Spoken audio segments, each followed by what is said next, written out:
Hi, everybody. Welcome back to Monday Night Mythbusters. Tonight we're doing a split screen because Leslie is not in town, but she has kindly agreed to go ahead and do this. So thank you, Leslie, for being here with me. Thank you for hosting. You got Oh, this. absolutely. So tonight we're going to be discussing HIIT workouts. And HIIT doesn't mean punching somebody, but high intensity interval therapy. So that is really an important addition to your exercise routine. And so we're going to talk about why it's important, what it actually is, and ways to do it. Right? Definitely. Lots of variety we can talk about tonight. I think there's probably not many people that we work with that have some recommendation for some type of movement, right? And this is just what I think the most efficient ways to do things these days, because I think in the past it was work out more, less. And now you can really kind of do something really effective in a short time. Yeah, absolutely. Longer is not better, we're finding out. So instead of doing those 2 hour, an hour on the treadmill and kind of really giving it and 2 hours better, we now understand through some research that doing shorter episodes, but doing higher intensity for a period can actually reap a lot of benefits in many different ways. So one of the key ways that we're obviously going to think about is it's good for the heart. So cardiovascular workout is even better. So you can do, instead of an hour, you can do 15 or 20 minutes and get the same kind of benefit in terms of your cardiovascular benefits. Right? Yeah, definitely. Being able to kind of shrink it up, it's really, sometimes it's just having just doing some repeated things, 6, 7 sets, kind of round after round. So I'm wondering if there's anyone out there that can kind of give us a wave or a shout and say that they're able to hear, just because I'm looking and checking and seeing here, and it's hard for me to see if we're live going yet. Sure, and I'm trying to look on my Facebook feed to see if we're here, and I'm actually not seeing it. So I'm just going to refresh here and see. But yeah, if you guys can give us a shout out and let us know if you ever tried HIIT therapy. If you have, what exercises have you done? What have you found to be useful? I see one set of eyeballs on there, so it's either me or there's somebody else there. But I'm the same. I can't see it on the live. Yeah, I'm not seeing it on the air either. So, okay. So here, Marianne says she's here. She can see us both. Awesome. Thank you, Marianne. Love to have that feedback. Anybody else there that we can find out about other ways of, or any ways of doing their HIIT therapy? See if anybody has actually done this.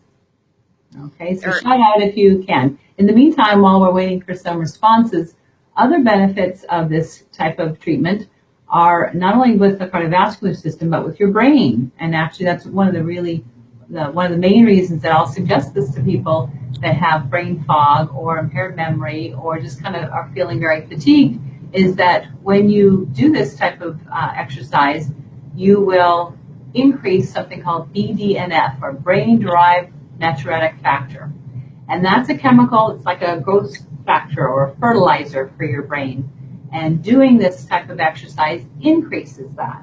And when you increase that, it increases the neuroplasticity, the healing power of your brain, and makes more connections. So instead of just one connection, you start to get more fibers connecting and talking to each other. And that reaps huge benefits in terms of cognition and clarity of thinking and just energy as well. Yeah, definitely. That's a hot topic, these days when we talk about, brains and the ability for the brain to regenerate connections in tissues. And it's, one of the many things that you can do to improve that, but it's definitely one of the most effective and at preventing any disease. It actually puts you at much less risk just to integrate some of these exercises for both, for diabetes, for cancer, for, pretty much anything. Yeah, exactly. Yeah, and tell us more about the diabetes piece.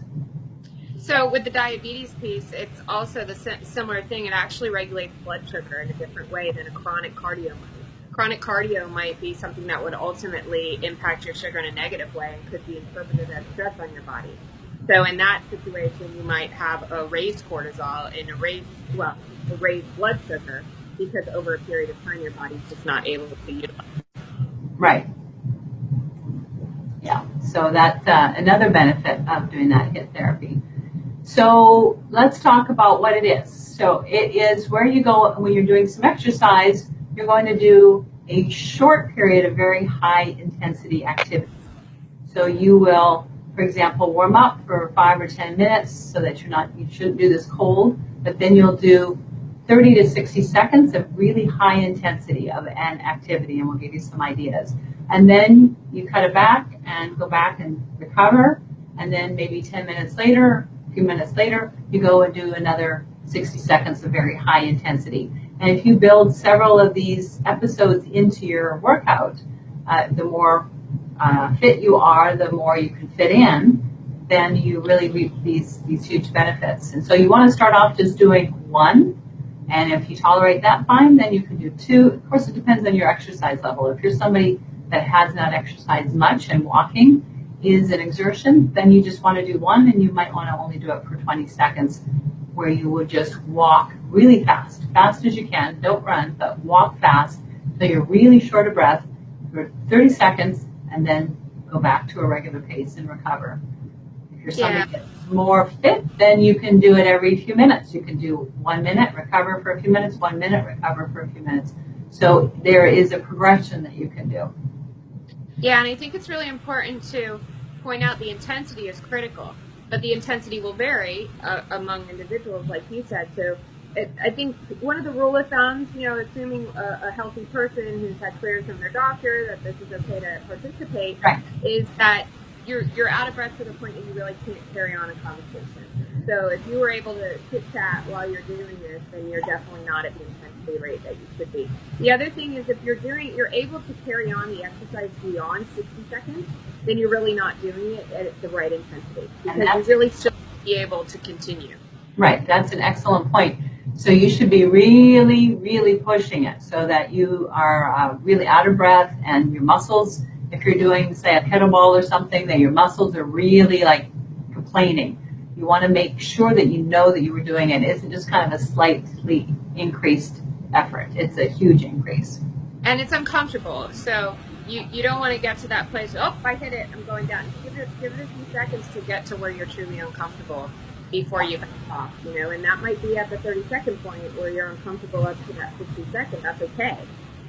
Making sure, because in order to get that true hormonal effect that you're going for, you really have to have that strong intensity. So you're really going above and beyond 100%. Right. Now, for those who are listening, can you just give a shout out if you're having any troubles hearing us? I'm intermittently having some troubles hearing Leslie, so I just want to make sure that maybe it's just something on my side. So if you can hear, can you give us a thumbs up? Okay. And in the meantime, let's start with, Leslie, let's go through some of the different HIIT, the ways we can do HIIT therapy. Okay. Yeah, great. And what's great about it is that there's so many ways that you can do it utilizing your own body weight. It's inexpensive. You can do it from your home.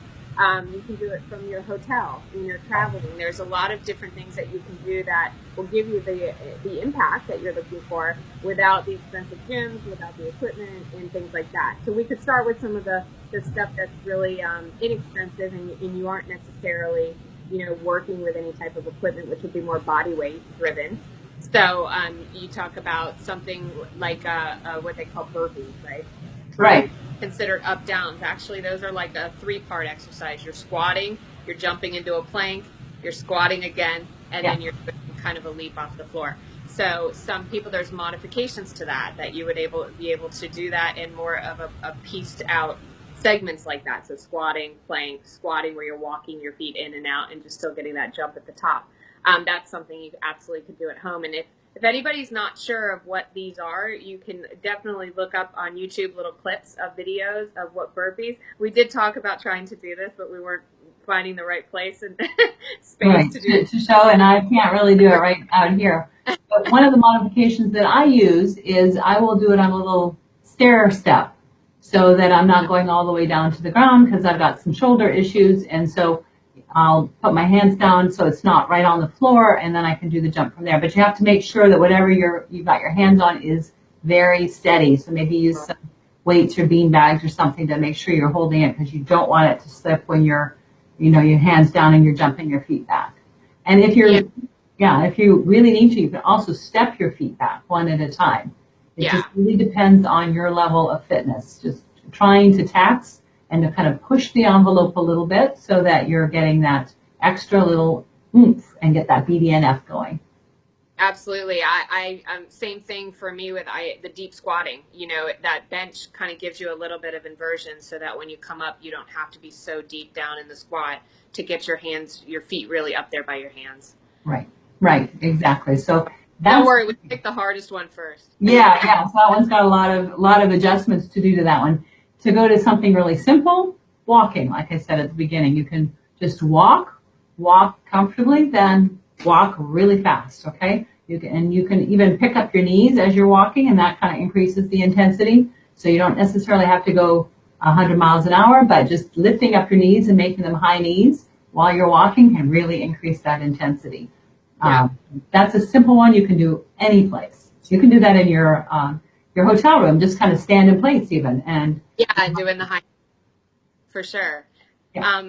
Right along with that would be like jump squats, right? So jump squats you can do standing in place, and that's going to give you a little bit of that plyometric movement, which is going to raise your heart rate.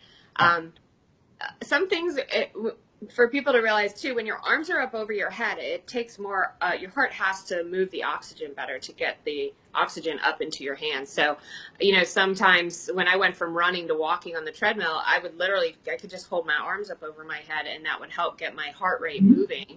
Sure. And then when I got up there, it just got me to the place where it was easier for me to get to that high, over 80%. But, which in turn, so just doing some regular presses with any type of weight would still give you that same value of getting your heart rate up. Right, absolutely. Then another one that's easy to do is jump rope. So, if you've got children, grab their jump rope. If you don't, get your own and just start jumping. And you'll be amazed at how fast you're out of breath when you do that 30 or 60 seconds. I got a great one that's not on the list. Oh, okay. One of these a while ago is a hula hoop. Oh, you remember good old? I mean, shoot, just keeping it up there is hard enough on its own. But once you get going, like that really, to do for a few minutes, you really can get that going. So it's fun. That's fun. Back from those 60s and 70s. Yeah, that was a good time. Yeah, so that's a good one. And then you've got kettlebell swings. So you can get a kettlebell. Everybody knows what a kettlebell is. It's like a round ball. It's got like a little handle. And you can do some swings with that. And just make sure you don't swing on yourself, right? Yeah, making sure with kettlebell swings, again, you want to make sure that you're doing these things in the correct form. So you want to make sure you have a visual of what these are. Kettlebell swings, you want to make sure you're hinging at the hips. You're not rounding in your spine. You're kind of thrusting your hips forward. Not bringing the kettlebell too far up over your head where you're, compromising your shoulders. So definitely check that one out on a video. Make sure you're getting a really good, accurate thing. But the kettlebells are fantastic. And they're not just the ones that you're doing with the swings. You can do the figure eights through your legs. There's tons of things you can do with a kettlebell that would allow for you to integrate into these little segments and intervals. Yeah. Okay. What's another one of your favorites? One of my favorites, I do enjoy medicine balls, but I won't call this a favorite. I will say one of the most effective was medicine balls where you throw them up against the wall. Oh, okay. So wall balls. And throw, sometimes you can use either a regular medicine ball or kind of the ones that are more like a beanbag, but they're weighted balls, and you literally throw them up against the wall, and then you catch them on the down. When you catch them down into a squat, and then you're bursting up to throw them up against the wall. So those were very challenging. I wouldn't say my favorite, but probably one of my favorite ways to get the kind of response that I'm looking for. Yeah, because you're going through a lot of motions, especially with your hands and in that squat, and then that's a good place that you're pushing up. Yeah. And when I do it against the wall, I also have done it just throwing it up in the air and catching it. Yeah, and even slamming it on the ground. Yeah. So you go way up overhead, and then you're really engaging your core and your squat position. That always gets my heart going, and it doesn't seem like it would, but it does. Yeah. No. So anything with a medicine ball. So again, one piece of equipment that you can do multiple exercises with and still get the same impact and effect from the high intensity. Right. Yep. And you can do things just as simple as taking your regular weights and just doing a lot of repetitions, and really kind of maxing out the strength of your arms and then resting and then doing something else and then coming back and doing that again. Yeah, definitely the timing is the big key here. So if you find that you can do something for 60 seconds pretty easy, then you might want to pick up a little heavier weight. If you're able to do them like a little faster, maybe that might help with the intensity, or pick up a heavier weight and do them at more controlled. So there's different ways of getting that. You'll know the feeling of whether at that 60-second point you want to drop the weights or you can just keep going. Right. That's where you have to kind of tune and fine tune that for yourself. Yeah, absolutely. And then Tabata, the 20 seconds on, 20 seconds off, is another way to do it. Why don't you tell us about that one? So Tabata, you can almost pick from various exercise with Tabata. It could be push-ups, it could be sit-ups, it could be squats in place, it could be any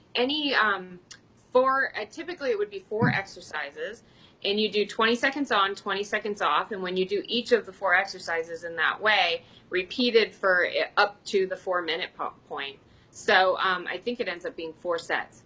But Tabatas, you get that shorter rest period in between. So it's a shorter amount of time that you're in that intensity, but it's a shorter rest period as well. So it's very continuous, but only up to that 4-minute time. Right. So any of these other body weight exercises can be integrated into that Tabata format. Yeah, no kidding.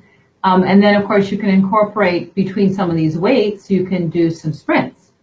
So that's another way to kind of get that heart rate up. So you're doing some weights and then use some different muscles and either get on your treadmill or go for a run, just do a quick sprint and then go do another set.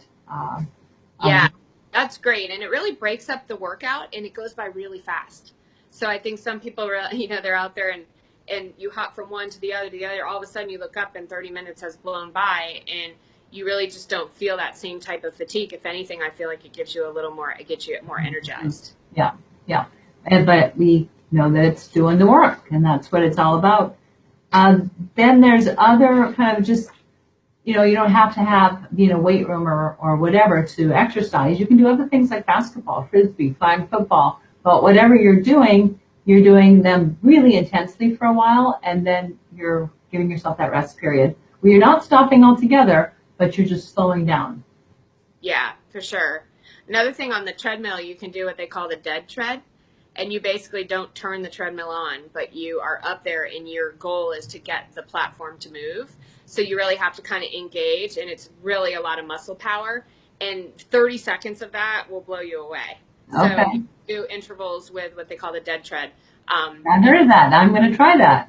That's a pretty powerful one. A whole minute would be suffrage. Oh, okay. You probably want to stick with a 30-second interval on that one. Okay, we'll keep it to that.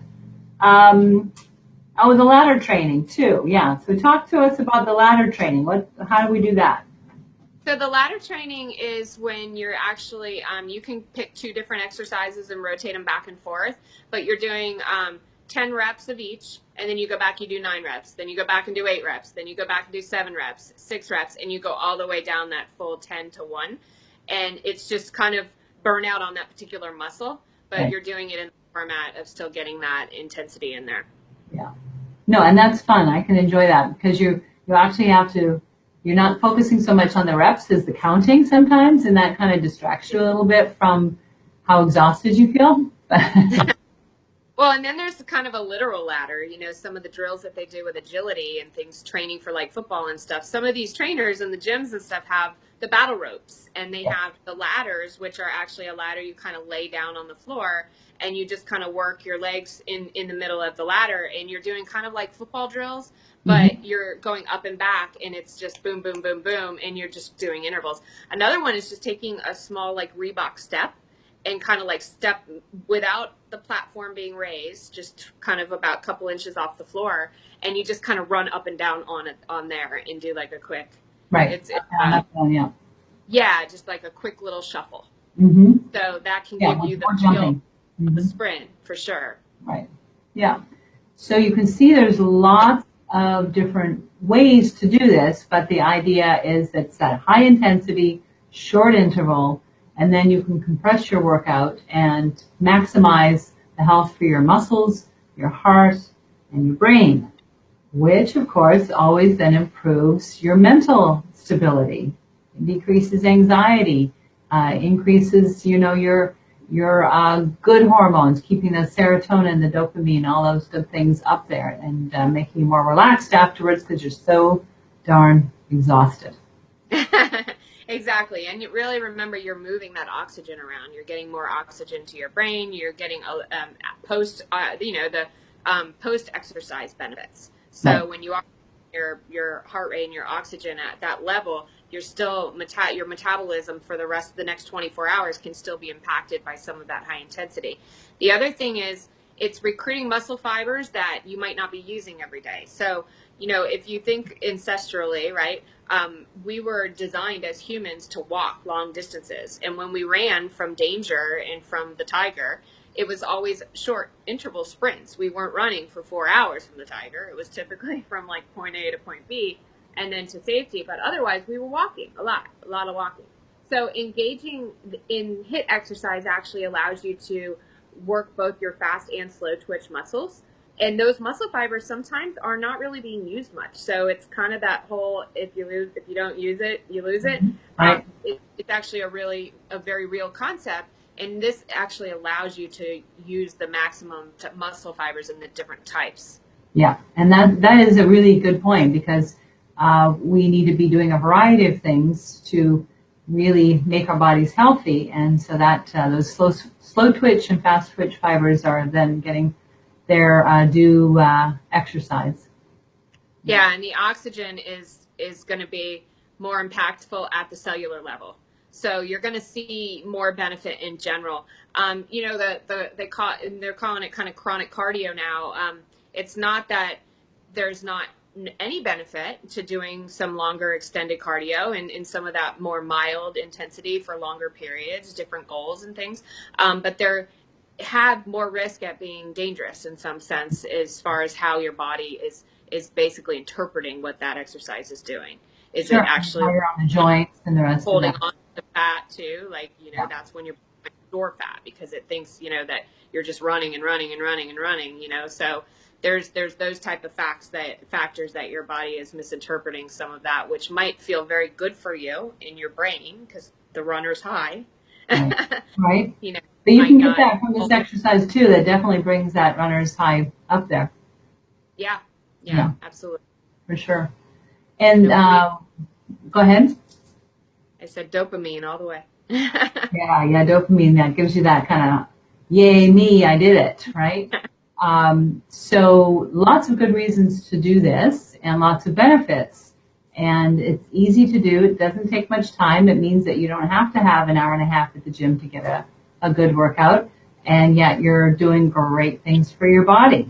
So it's a win-win.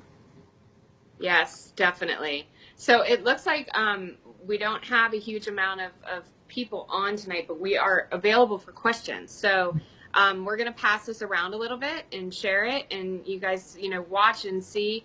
Let us know if there's some questions, or if you want us to post any type of video clips that go with some of the exercises. We can put some links into the videos so you can see. Mm-hmm. But other than that, anybody have any questions? You have the visibility there. No, I'm not seeing any questions here. Yeah, so if anybody does have questions, of course, we will be checking this after we post it.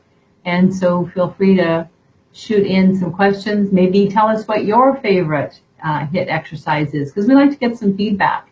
And so let us know what are the favorites. And of course, let us know if you have any ideas for the upcoming Mythbuster Mondays and the topics that we should be doing. Okay. Thank you, everybody, for paying attention, for coming in, for being part of our Monday night ritual. And we are really enjoying doing these Facebook Lives with you, and love all the feedback that we're getting. So thank you very much. Thank you, Leslie. Thank you, Dr. George. Appreciate it very much. Everybody have a great night, and we'll see you next week. Bye, guys. Bye-bye now.